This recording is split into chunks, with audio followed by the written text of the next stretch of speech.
Hello everyone, welcome to जेडकेम chemistry classes. तो भाई केमिस्ट्री क्लास 12th हम पढ़ रहे हैं।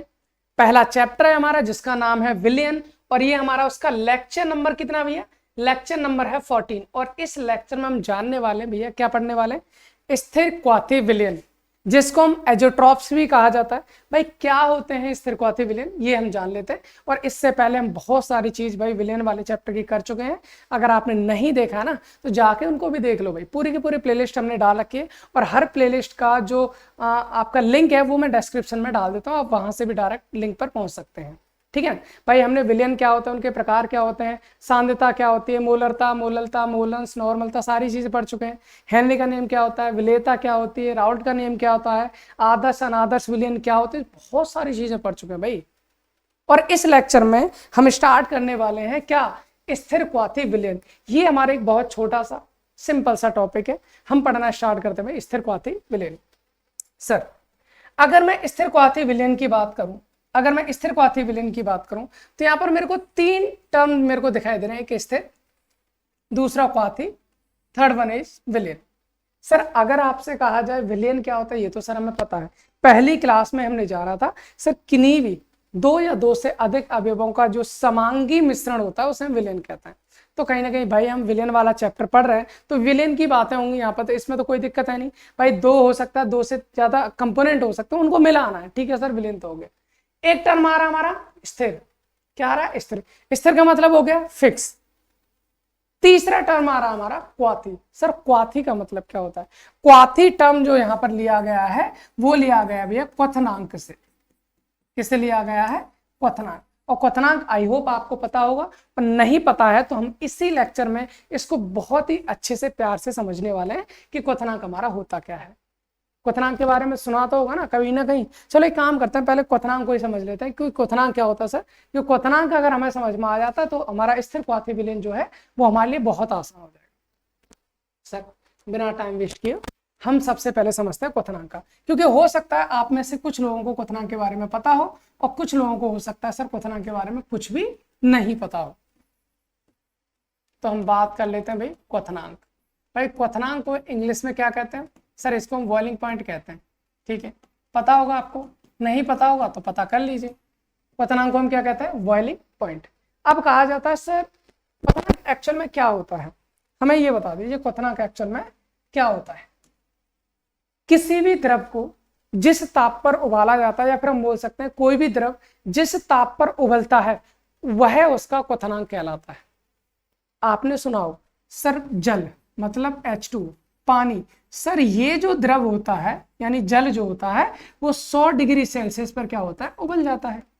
तो इसका क्वथनांक कितना होता है? सर 100 डिग्री सेल्सियस होता है। अगर मान लीजिए हम पानी की बात नहीं करते, सर किसी और द्रव की बात करते हैं, वो भी तो उबल सकते हैं, बिल्कुल उबल सकते हैं, उनका भी कोई ना कोई क्वथनांक होगा, बिल्कुल होगा। सर हम कैसे पहचानेंगे कि कौन सा द्रव किस ताप पर उबलेगा? हम कैसे पहचान सकते हैं कि कौन सा द्रव किस ताप पर उबलता है और उसका क्वथनांक कितना होता है? तो भैया हम इसकी साइंटिफिक एक बहुत अच्छी सी डेफिनेशन जान लेते हैं और इसका एक्चुअल मतलब बताएंगे कि क्वथनांक हमारा होता क्या है। भाई क्वथनांक क्या है? एक टाइप का टेम्परेचर है। क्वथनांक क्या है? एक प्रकार का ताप है। सर कौन सा ताप है? पहले हम डेफिनेशन लिख लेते हैं, उसके बाद समझेंगे बड़े ही प्यार से। सर क्वथनांक क्या होता है? वह ताप, क्या भाई? वह ताप जिस पर किसी द्रव का वाष्प दाब, किसी द्रव का वाष्प दाब वायुमंडलीय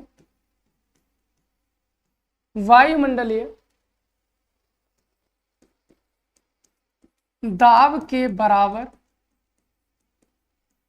हो जाता है, क्वथनांक कहलाता है। क्वथनांक कहलाता है।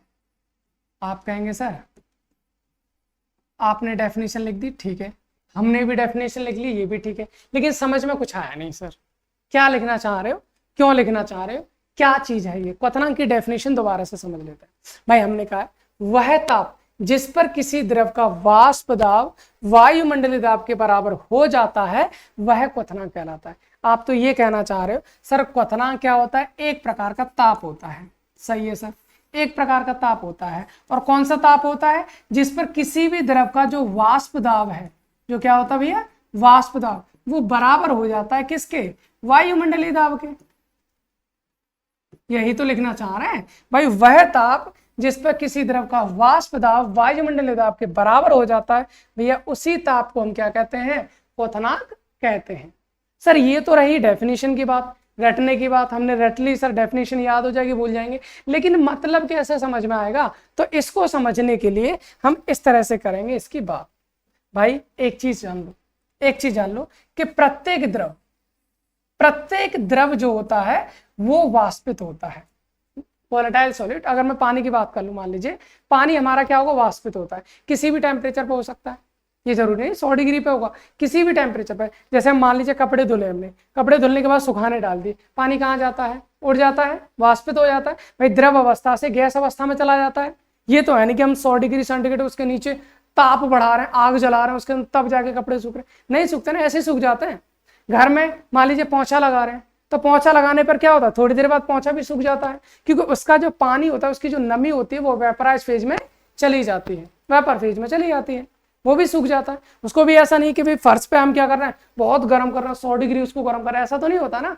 कहने का मतलब ये है कि अगर हमारे पास में कोई द्रव है, हमारे पास में कोई भी द्रव है, तो वो द्रव हमारा क्या होता है भैया, वो द्रव हमारा वाष्पित होता रहता है। क्या होता है, यहां से वाष्पित होता रहता है। अगर वाष्पित होगा, अगर मान लीजिए क्या, मान लीजिए भैया कि अगर मैं इस द्रव को ऊपर से ढक दूं, क्या कर दूं भैया, इसको मैंने ढक दिया ऊपर से, ठीक है, ढक दिया सर, क्या अब ये वाष्प इस बर्तन से बाहर निकल जाएगी, नहीं निकलेगी सर, नहीं निकली, कहां चली जाएगी। अगर हम बात करें तो अगर मैं इसको ढक देता हूं तो वाष्प यहां पर ऊपर आकर क्या हो जाएगी, इकट्ठी हो जाएगी इकट्ठी, बिल्कुल हो जाएगी सर। जब वाष्प ऊपर इकट्ठी हो जाएगी तो वाष्प क्या करेगी भैया, वो वापस से नीचे की साइड जिस द्रव की वाष्प है उसी द्रव की सतह पर क्या लगाने लगती है भैया, एक दाब उत्पन्न करने लगती है, दाब उत्पन्न करने लगती है। मैंने इस बारे में आपको पहले भी बताया होगा, हेनरी के नियम में या राउट के नियम में कहीं ना कहीं समझाया मुझे लगता है।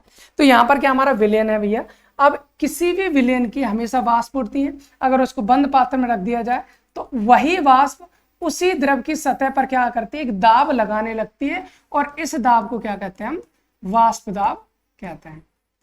सर आपसे कहा जाए वाष्प दाब क्या है, पहले तो ये बता दो। हम ये कहेंगे सर, किसी भी द्रव की वाष्प द्वारा उसी द्रव की सतह पर लगाया गया दाब, किसी द्रव की वाष्प द्वारा उसी द्रव की सतह पर लगाया गया दाब वाष्प दाब कहलाता है, वाष्प दाब कहलाता है। और वायुमंडल में तो इतनी सारी गैस है भैया, तो वायुमंडल में गैस है, एक और काम करते हैं, इसी तरह का एक और पात्र ले लेते हैं, ले लिया सर, इसी तरह का एक और पात्र ले लेते हैं, लेकिन यहाँ पर एक काम करते हैं कि यहाँ पर हमने एक काम कर दिया भाई, इतना सारा हटाया, बिना हटाए काम चल जाता है ना। यहाँ पर हमने ऊपर से बंद नहीं किया, ऊपर से इसको हमने बंद नहीं किया तो भाई वायुमंडल में इतनी सारी गैसें हैं, और इतनी सारी गैसें हैं वायुमंडल में, इतनी सारी गैसें, तो वो भी तो इसकी सतह पर दाब लगाएंगी, भैया इसको हम क्या कह लेंगे, वायुमंडलीय दाब, इसको हम क्या बोलेंगे, वायुमंडलीय दाब बोलेंगे। अब आप एक चीज बताओ, कॉमन सेंस से सोच के बताना कि किसी द्रव का वाष्प दाब ज्यादा होगा या वायुमंडलीय दाब ज्यादा होगा। हम सर नॉर्मली बोल सकते हैं कि सर वायुमंडलीय दाब ज्यादा होगा, किससे, हमारे वाष्प दाब से। वायुमंडलीय दाब क्या होगा, ज्यादा, क्योंकि इतनी सारी गैसें, इतना सारा प्रेशर होगा, वो इतनी वाष्प थोड़ी बन जाती है यहाँ पर, मतलब वाष्प दाब ज्यादा होगा।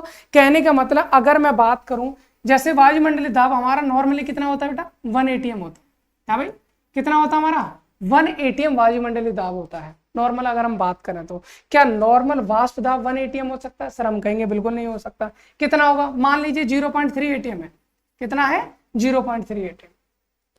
अगर आपको इस द्रव को क्या करना, उबालना है, तो आपको क्या करना पड़ेगा भैया, आपको क्या करना पड़ेगा, इसके नीचे एक बर्नर लेना पड़ेगा, उस बर्नर की हेल्प से हम इसको क्या करेंगे, गर्म करेंगे, बिल्कुल करेंगे सर।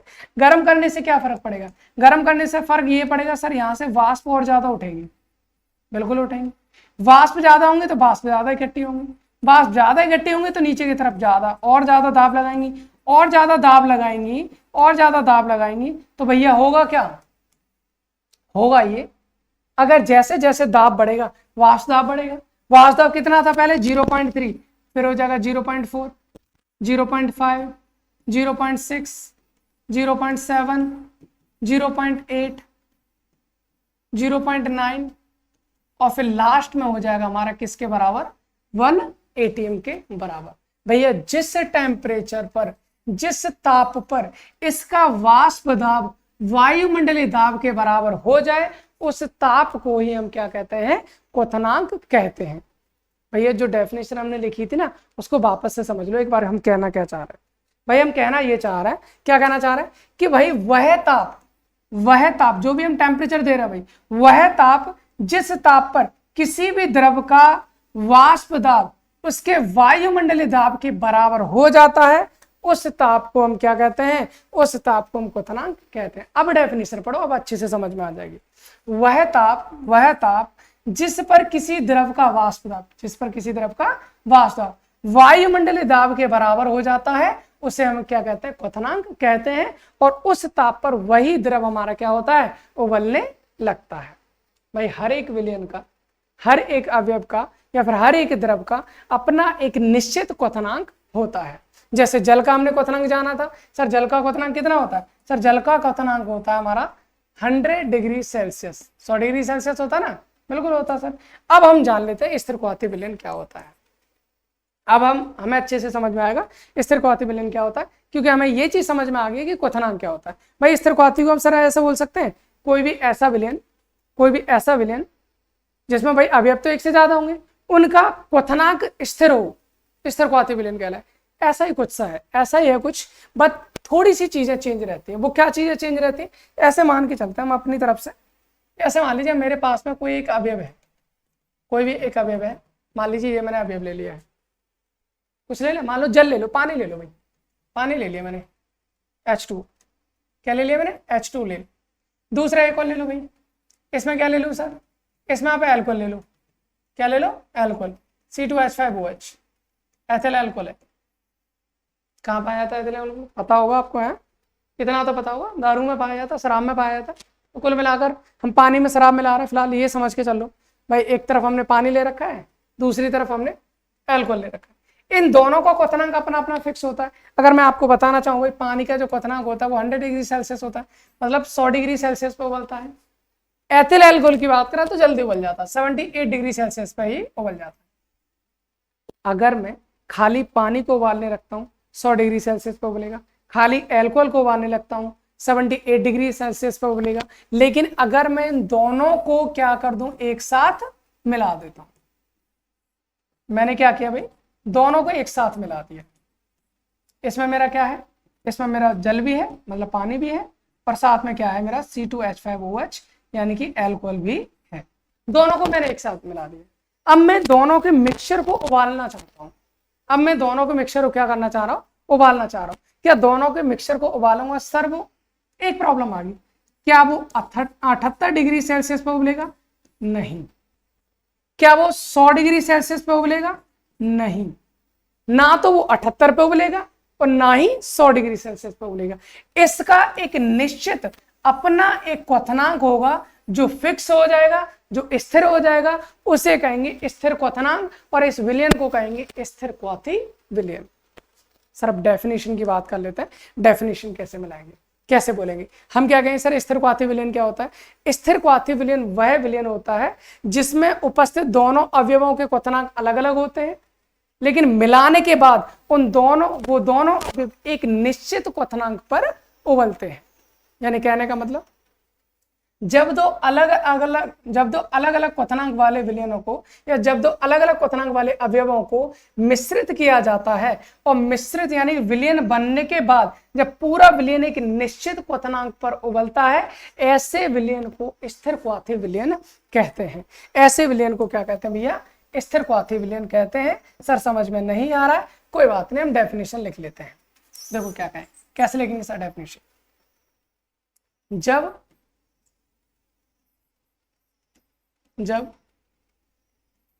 दो अलग अलग जब दो अलग अलग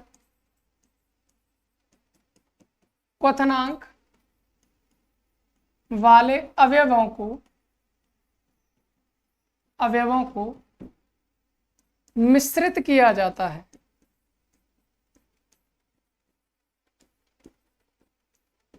मिश्रित किया जाता है भाई, दो अलग अलग क्वथनांक वाले अवयवों को क्या किया जाता है? मिश्रित किया जाता है।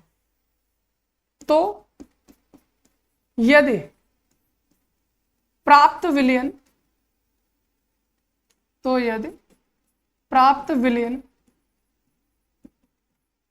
का क्वथनांक दोनों से भिन्न होता है, दोनों से भिन्न होता है तथा एक निश्चित होता है, क्या बोल सकते हैं? तथा निश्चित होता है, स्थिर क्वाथी विलयन कहलाता है। स्थिर क्वाथी विलयन कहलाता है। हो गई इस प्रॉब्लम सॉल्व, हो गया आसान। क्या करना है अब? ये डेफिनेशन आपको समझ में आ जाएगी। एक बार मैं बोल के बता देता हूँ क्या होता है। जब दो अलग अलग क्वथनांक वाले अवयवों को एक साथ मिश्रित किया जाता है तो प्राप्त विलयन का क्वथनांक दोनों अवयवों के क्वथनांक से भिन्न होता है। इस प्रकार के विलयन को स्थिर क्वाथी विलयन कहते हैं। जो मैं बोल रहा हूँ वो डेफिनेशन लिख लो, या जो लिख दी है वो डेफिनेशन लिख लो, बात एक ही है, कोई अंतर नहीं है ना। अब यहां पर बात आती है सर कि इसका जो क्वथनांक होगा क्या वो 100 डिग्री से ज्यादा होगा, कम होगा, 78 से कम होगा, या ज्यादा होगा, या इन दोनों के बीच में हो? तो भाई मैं आपको बता दूं, इस टी की वैल्यू, ये बहुत इंपॉर्टेंट कहानी है भैया, ये बहुत इंपॉर्टेंट कहानी है। इस टी का मान यानी इस विलयन का क्वथनांक या तो 100 से ज्यादा होगा या फिर 78 से कम होगा, लेकिन इन दोनों के बीच में कभी नहीं होगा। तो यहाँ पर एक पॉइंट ये भी आप लिख सकते हो कि स्थिर क्वाथी विलयन का क्वथनांक कभी भी दोनों अवयवों के मध्य में नहीं पाया जाता, या तो उन दोनों से अधिक होगा या दोनों से कम होगा। कहने का मतलब है अगर हम यहां से एक चीज देखना चाहें, क्या चीज देखना चाहें सर? हम देखना चाह रहे हैं यहां से स्थिर क्वाथी विलयन होते कितने प्रकार के वो जान लेते हैं। स्थिर क्वाथी विलयन के प्रकार, स्थिर क्वाथी विलयन के प्रकार। भाई स्थिर क्वाथी विलयन जो होते हैं वो होते हैं मेरे दो प्रकार के। सर कौन कौन से? पहला होता है उच्चतम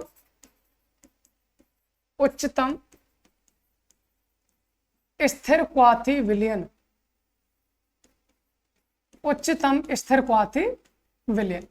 पहला तो ये हो गया हमारा। दूसरा क्या होता है भैया?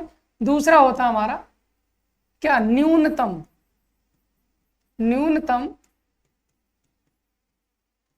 स्थिर क्वाथी विलयन,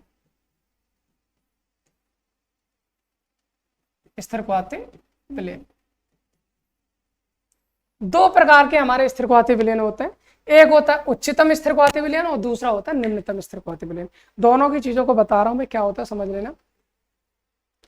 उच्चतम स्थिर क्वाथी विलयन का जो क्वथनांक होता है वो दोनों अवयवों से अधिक होता है। भाई अधिक होने का मतलब जैसे मैंने अभी बताया यहाँ पे, क्या बताया भाई?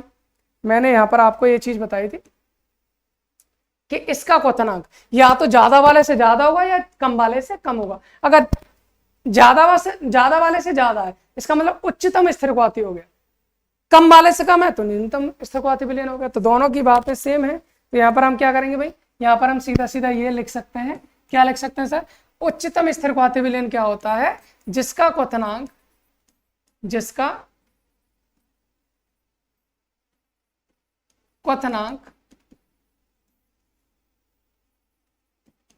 अधिक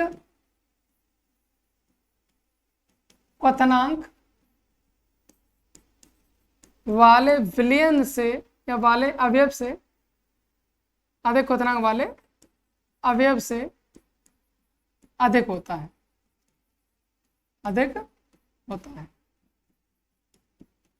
भाई जिसका क्वथनांक अधिक क्वथनांक वाले अवयव से अधिक होगा तो वो हमारा उच्चतम स्थिरक्वाथी विलयन कहलाएगा। और साथ ही साथ भाई, साथ ही साथ एक और चीज, क्या चीज, यही जान लेते हैं, दोनों को डिफरेंस तौर पे पढ़ लेते हैं।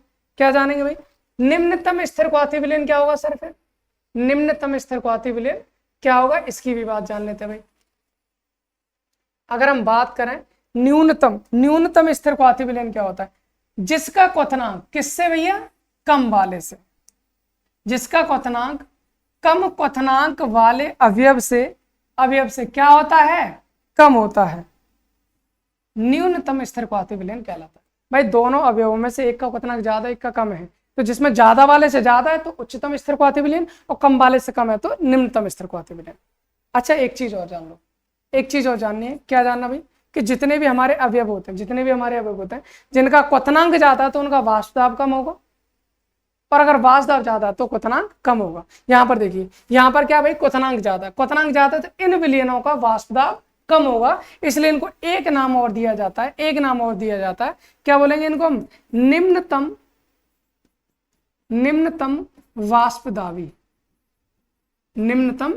वाष्पदाबी कहा जाता है। तो इनको हम क्या बोलेंगे भाई? इनको बोलते हैं अधिकतम वाष्पदाबी या उच्चतम वाष्पदाबी। इसको बोल देंगे हम उच्चतम वाष्पदाबी। सही है? ये क्या है भाई? ये हमारे उच्चतम स्थिरक्वाथी विलयन, तो उनको हम बोलेंगे निम्नतम वाष्पदाबी, और न्यूनतम स्थिरक्वाथी विलयन तो उच्चतम वाष्पदाबी। उम्मीद करता हूं दोनों चीज आपको समझ में आई होंगी। इसके अलावा कल हमने राउल्ट का नियम पढ़ा था, बिल्कुल पढ़ा था सर। राउल्ट के नियम में हमने क्या जाना था? देखो एक बार फिर से जान लें, एक बार इधर आना, राउल्ट के नियम पे लौट के आता है। राउल्ट के नियम में हमने आदर्श अनादर्श विलयन पढ़े थे, आदर्श और अनादर्श विलयन। भाई अनादर्श विलयन हमारे दो प्रकार के थे, धनात्मक विचलन और दूसरे ऋणात्मक विचलन। यहां पर हमने दाब देखा था, अगर हमारा दाब, वाष्प दाब आदर्श से अधिक है धनात्मक विचलन प्रदर्शित करता है, और अगर कम है तो ऋणात्मक विचलन प्रदर्शित कर रहा है। भाई यहां पर ज्यादा होने का मतलब है उच्चतम वाष्पदाबी, कम होने का मतलब है निम्नतम वाष्पदाबी। इसका मतलब सर जो निम्नतम वाष्पदाबी है वो ऋणात्मक विचलन प्रदर्शित करेंगे, और जो उच्चतम वाष्पदाबी है वो धनात्मक विचलन प्रदर्शित करेंगे। ये सब हमने लास्ट क्लास में पढ़ लिया था, बिल्कुल पढ़ लिया था सर। अब इसके बारे में जानना चाह रहे हैं, उसी को रिलेट हम यहाँ पर कर रहे हैं, तो हम यहाँ पर क्या लिख सकते हैं? यहाँ हम लिख सकते हैं भाई जो निम्नतम वाष्पदाबी, इसका मतलब कौन होंगे? ऋणात्मक विचलन प्रदर्शित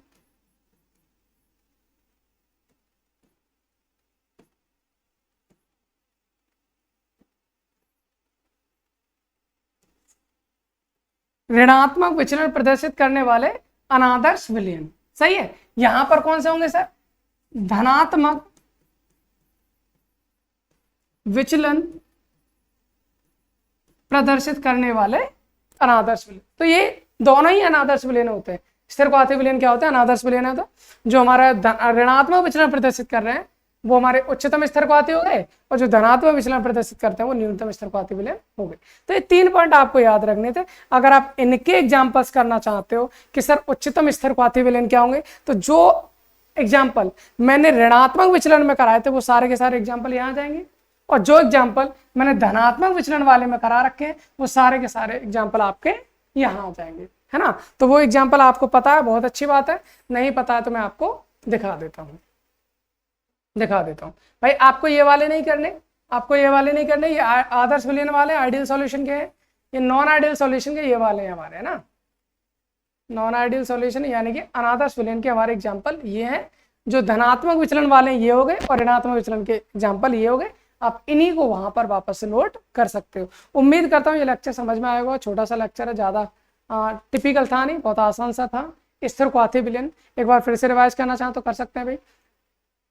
ऐसा विलयन, या फिर हम बोल सकते हैं जब दो अलग अलग क्वथनांक वाले अवयवों को एक साथ मिक्स किया जाता है तो उस विलयन का क्वथनांक दोनों अवयवों से भिन्न होता है और एक स्थिर हो जाता है, उसे हम स्थिरक्वाथी विलयन कहते हैं, है ना। स्थिरक्वाथी विलयन हमारा 2 प्रकार का होता है, उच्चतम या फिर हम बोल सकते हैं अधिकतम स्थिरक्वाथी विलयन और न्यूनतम स्थिरक्वाथी विलयन। अधिकतम स्थिरक्वाथी विलयन का क्वथनांक ज्यादा है तो उसका वाष्प दाब कम होगा, तो इसको बोलेंगे निम्नतम निम्नतम वाष्पदाबी, और जिसका क्वथनांक कम है तो उसे बोलेंगे उच्चतम वाष्पदाबी। वाष्पदाब ज्यादा है तो धनात्मक विचलन प्रदर्शित करेगा, वाष्पदाब कम है तो ऋणात्मक विचलन प्रदर्शित करेगा। और दोनों के एग्जाम्पल हमने यहाँ पर लिख रखे। उम्मीद करता हूँ आपको बात समझ में आई हुई, तो आपको शेयर करना है सबके लिए, बस इतना ही चाहते हैं हम, ठीक है ना। तो मिलते हैं अगले लेक्चर में बहुत ही इंपॉर्टेंट टॉपिक के साथ। अब तक जो भी चल रहा था ये इतने इंपॉर्टेंट नहीं थे, लेकिन अब जो टॉपिक आने वाला है भाई बहुत ज्यादा इंपॉर्टेंट टॉपिक आने वाला है, जिनका नाम है अड़संख्य के गुणधर्म। कोई सा भी ऐसा साल बचा नहीं होगा जिसमें इस टॉपिक से क्वेश्चन ना आए हों, चाहे वो कोई सा भी एग्जाम हो। आप चाहे नीट के लिए प्रिपेयर कर रहे हो, चाहे आप IIT JEE के लिए प्रिपेयर कर रहे हो, चाहे आप क्लास 12th बोर्ड के लिए प्रिपेयर कर रहे हो, या किसी भी एग्जाम के लिए जहां पर विलियन वाला चैप्टर आता है भाई, अड़संख्य गुणधर्म से क्वेश्चन आना बिल्कुल अनिवार्य होता है। 4 अड़संख्य गुणधर्म होते हैं, कौन कौन से होते हैं उन सब के बारे में कल पढ़ेंगे और उसके बाद डिटेल पढ़ेंगे, ठीक है ना। तो अभी इसी क्लास को यहीं समाप्त करते हैं, मिलते हैं अगले लेक्चर में नई एनर्जी के साथ। Thanks for watching.